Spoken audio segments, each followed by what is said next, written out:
एक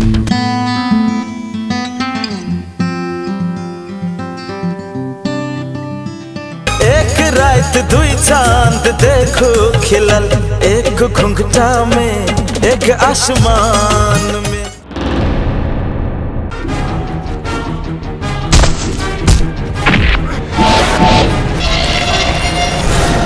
जमींदार के जंजीर से मुक्त करा दिया बेटा। मार सके ना कोई, माल ना बंदा कर सके। जो जग मेरी